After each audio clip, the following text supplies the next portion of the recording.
ഗലീലയിലെ ഒരു ചെറിയ ഗ്രാമമായ നസ്രേത്തിൽ താമസിച്ചിരുന്ന ഒരു യുവതിയായിരുന്നു മറിയം. നസ്രേത്ത് ഒരു എളിയ സ്ഥലമായിരുന്നു. ലളിതരും കഠിനാധ്വാനികളുമായ ആളുകൾക്ക് പേരുകേട്ടതായിരുന്നു. ബൈബിൾ അവളെ വിശ്വാസവും ദയയും ഉള്ള ഒരു സ്ത്രീയായി വിശേഷിപ്പിക്കുന്നു.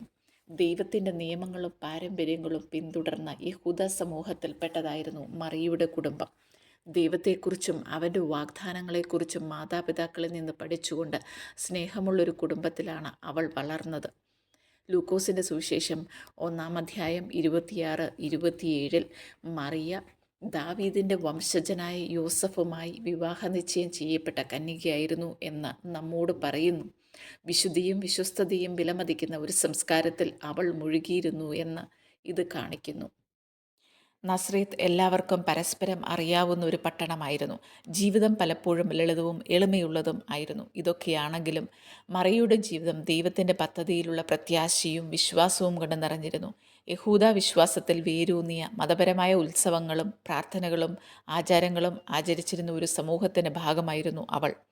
യഹൂദ ജനതയ്ക്ക് ദൈവം വാഗ്ദാനം ചെയ്ത രക്ഷകനായ മശിയെക്കുറിച്ചുള്ള പ്രതീക്ഷയുടെ ഒരു സാംസ്കാരിക പശ്ചാത്തലമായിരുന്നു അവളുടെ. രക്ഷകനായ യേശുവിൻ്റെ അമ്മയാകുമെന്ന് ഗബ്രിയേൽ മാലാഖ പ്രഖ്യാപിച്ചപ്പോൾ മറിയയുടെ ജീവിതം എന്നേക്കുമായി മാറി. ലൂക്കോസിൻ്റെ സുവിശേഷം 1-ാം അധ്യായം 30-33 വരെ.